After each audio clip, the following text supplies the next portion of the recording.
friends, and welcome back to my channel. Or if you're new here, hi, my name is Mimi, and today I will be doing the 54321 tag. I was tagged by Bonnie Nicole's Writes. I'll have her information in the description, in the cards, everything as always. And yeah, without further ado, let's get right into the video. I know my video has been kind of long form content recently. I am personally a little bit burnt out from editing all those long form content, so I'm gonna try to make this quick, simple, and sweet so that I'm not stressing at the last minute. And gotta be quite honest, it's already Friday, and usually I have these videos already prepped and filmed by Monday or Tuesdays. So can you guys tell my week has been a little bit hectic, a little bit stressful? Yeah, just a little bit. But on the same note, definitely I have been tagged in multiple tag videos in the past couple of months, and I'm gonna try to catch up on all of them in September. So be on the lookout for much more tag videos coming. I might do like what Renee at Beyond Books does and do a tag Tuesday. I'm not 100% sure if I want to add another video on my load, on my video editing load. So it might just be a video for every Sunday that I feel like uploading, and maybe every other Tuesday or any Tuesday that I feel like I have the energy and bandwidth to film, edit, and upload another video. All right, now let's quickly dive into the tag, with the first one being 5 books that I enjoyed recently. Now, the first 2 books I'm going to mention is going to be The Wicked King and yours truly. You guys should not be surprised at all if you guys have watched any of my latest videos. I definitely talked about those 2 books quite recently. Since this question was really phrased about recent books that I really enjoyed, I wanted to also include some books that I read in August that I really enjoyed and I'm having a blast with. And you guys can kind of think of it as sort of like a snippet of what's to come in the August monthly wrap-up. But the next 3 books are going to be The 7-Year Slip, The Murderbot Diaries, and last but definitely not least is Just for the Summer. So those 5 books are going to be the top contenders for the best 5 books I've read most recently. Next up, we have 4 authors that are auto-buy authors for me. Funny enough, when Bonnie was talking about this question, she actually said that she's finally giving herself leeway to purchase books that she really enjoys, but I'm actually right now in the opposite side of that coin. I did a reflection on all the books that I purchased, and I felt like recently I've been purchasing them without really thinking about the space I have in my bookshelf and in my house, and also whether or not I have a lot of library loans out and I don't really need to go over to my TBR shelf. So I have auto buy authors. I gotta be real honest, these authors are authors that if I were to break my book buying ban almost, it would be for these authors, but I only have 3 as my top list right now and 1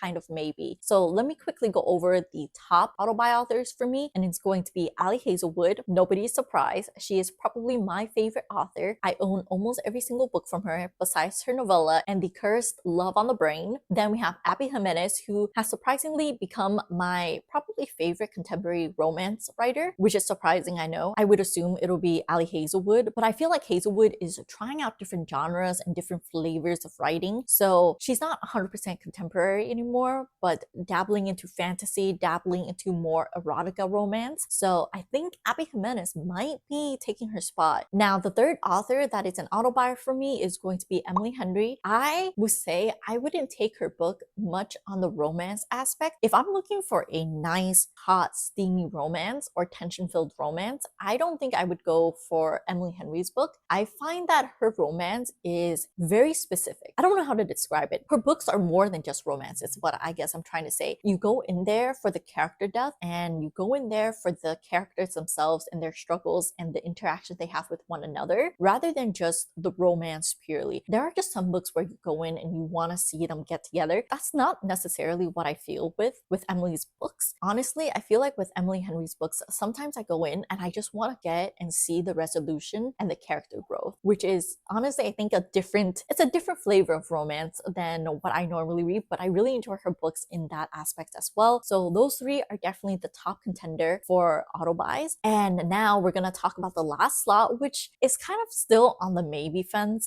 It's hard because I really am reading everyone and anyone at the moment. I don't have like a specific auto buy authors in mind, but I think Bryn Weaver, the author for Butcher and Blackbird, will probably have to be up there in my list of authors I would willingly go out and buy books for without knowing anything of it. Now that I have kind of captured my mentality about how much I want to spend on buying physical books. So I think Bryn Weaver is going to be the last spot. It's a shaky spot, I'll admit, but I really enjoyed her depiction and the banter and the wit between the two characters in Butcher and Blackbird so much. So if she can encapsulate that and do that in all of her books, I think I would really enjoy most of her writing, because for me, the banter is it. Like, the banter is probably the number one thing that gets me going through the books. And of course, the romance, but the banter adds to the romance a lot. Going down the list, we're going to talk about the 3 favorite genres I have in general. So coming at nobody's surprise, it's going to be romance at the very top. I love my romance stories. I love a good kicking feeling in my stomach. I love feeling happy for characters and them getting together, or just some obscene scenarios that you daydream about that I personally would never put myself in real life, but seeing other characters go through that moment is beautiful, spectacular. I love that. I love that in romance book. And also because I feel like romance for me is really relatable. I just feel like romance is one of those genres that's really easy to put yourself in the character's shoes a lot of the time. So as always, romance is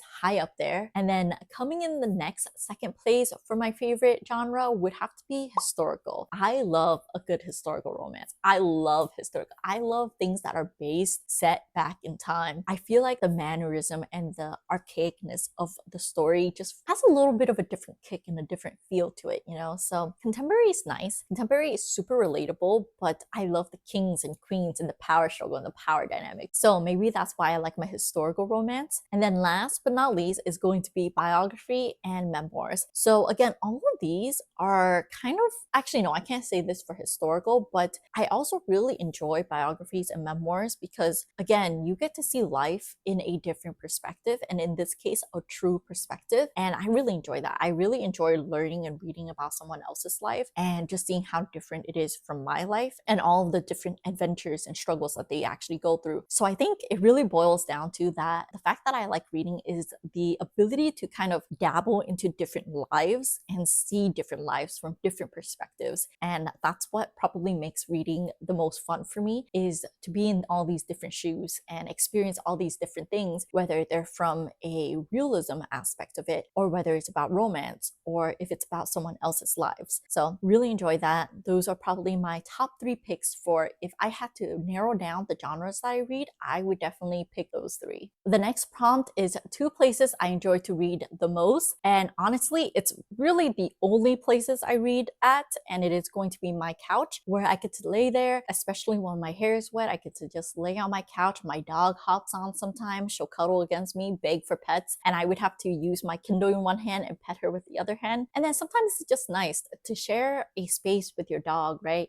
She's definitely not a cuddly dog, but she will get up in your area if she sees you have a free hand near her, because that's how she asks for pets. She'll ask for pets, she'll lay with you for pets, but the minute you stop, she'll put like a bit of distance and then scoot away and then lay there. But you know what? The couch is worth it. This couch, it's an upgrade from the older couch that we have, and it's the best upgrade because now we have a big enough width so that she can beg for pets, and when she's done, she has a little bit of room to scoot away from me and lay there and sleep. So that's probably my favorite place to read, hands down. But the next favorite place I like to read is actually on my bed, and these 2 are honestly the only places I read at home. There's no other doubt about it. I have a very small square footage of my apartment, and the bed and the couch are the only place I can read, aside from maybe my desk, but it's not very nice on the neck. All right, I don't like to read on my desk at all. It hurts my neck because I'm always bending down to read. My bed, on the other hand, is just a place for me to rot. I love laying there when I wake up, pulling the Kindle stand next to my face, putting my Kindle in and just reading it on there.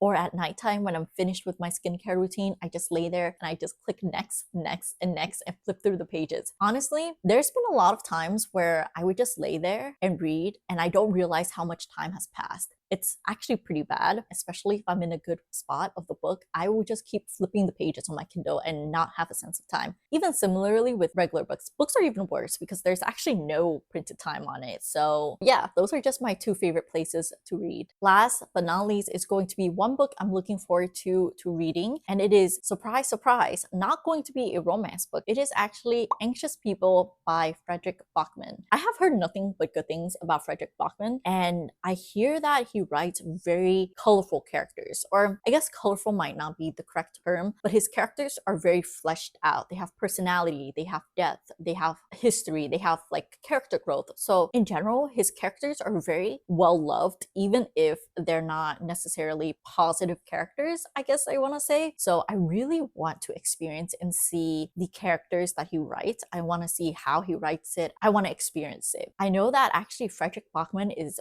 Bonnie Nicole's authors. Actually, if I recall correctly, she did this tag and he was actually listed on there, along with Beartown being one of her favorite books. So I'm just saying, it's a sign that maybe I should get reading some books by Frederick Bachman. Ellen May Book Club also did a book club, I think A Man Called Ove by Frederick Bachman. Jessie also read Anxious People. She's actually the person that made me put Anxious People on the list, because I feel like, okay, I don't know actually, because she did that vlog like 1 or 2 months ago, and I just know that I felt like the storyline is something I would be really interested in, and hearing about how Frederick Bachman writes about their characters just makes me want to read it and want to know more and get to know these characters. Jessie is the reason why I have Anxious People specifically on the list, but Frederick Bachman is a well-loved author, I want to say, in the community that I have interacted with. So I'm late on the train, but that's definitely a book I'm looking forward to and reading, and hopefully I will read it before the end of 2024. And with that, I think I'm going to wrap up this video. We are going to be keeping this video short and sweet, and I'm going to get tagging some people that I think haven't done this tag yet. But of course, if you are interested in doing this tag, as always, feel free to do them. Feel free to let me know, tag me so I can see those videos as well. So the first person I'm going to tag is going to be Ellen from Ellen Made Book Club. I can't wait to see what your answers are. I think she has a really diverse range and book taste, different from mine, but somehow I always find myself interested in the books that she talks about. So really interested to see her answers for this one. The next person I'm going to tag is going to be Renee from Beyond Books. I believe I briefly mentioned her in a previous clip when I talked about Tag Tuesday. She does a lot of tag videos and she uploads them on Tuesday. I think it's really fun. She has a mix of videos, including some walks with her dog. She has a co-host named Reina, and Reina looks like the sweetest pupper ever. She sits there while Renee talks about her books. And also, Renee is a banned book reader. She's trying to read 24 banned books in 2024. I really like the synopsis she gives about all the books and her opinions and her thoughts. So I really enjoy her content. She is definitely one of the YouTubers that I go towards for banned books. I feel like there's not enough discussion surrounding banned books and why they're banned and what kind of content they have. And I think she does a really good job about bringing those to light. So again, I really enjoy her videos, so definitely make sure to go check her out. All right, now last but definitely not least, I am tagging Melanie from A Dark Corner of the Library. She's new here to BookTube, and I recently just discovered her through Ellen's channel. So thanks again, Ellen, for recommending these awesome YouTubers, booktubers. She's definitely new to BookTube. I don't think we have the same interests in genres, but one thing about me is that I love meeting people with different tastes in genres than mine, because I feel like it gives me a different perspective and gives me good recommendations and options to pick out books that I would not normally be comfortable picking out from. Because if you put me in a romance section, I can easily just grab books that I think I'll enjoy. But if you put me in a section, let's say for literary, for banned books, or for more fun historical books, or even just plain fantasy books, I wouldn't know what to pick up, right? So again, I love meeting new booktubers, I love meeting new people and just getting all of their recommendations. So I'm just tagging her in this as a way to both welcome her to the BookTube community and to get to know more about her taste. I am really interested to know what your favorite books are. I really want to know what are your other auto-buy authors. She just did a bookshelf haul, not bookshelf haul. She did like a bookshelf reorganization, trying to go through her unread piles, and she had a lot of different books that I personally don't know about and I wouldn't have picked up or known if it wasn't for her. So definitely I am really interested in hearing your answers for this, Melanie. So I can't wait to see what you all will put out for your videos. And with that, I think I'm going to wrap up this video here. The questions will be in the description. So if you want to do this tag yourselves and you didn't get tagged, feel free to do it. You don't need anyone's permission to do any of the tags, all right? But if you do it, definitely let me know. at me. Put me in the comment or something. I want to know, and I want to watch, and I want to meet more booktubers and get to know their answers. I think this is a really fun tag to kind of get to know your other fellow booktubers, right? Okay, I'm gonna cut it short here. I really want this video to be under 20 minutes long. Hopefully it already is, but without any further ado, thank you so much for watching my video. If you guys like bookish content with a side of statistical data, definitely make sure to like, comment, and subscribe, and I will see you guys next week for another video. Bye!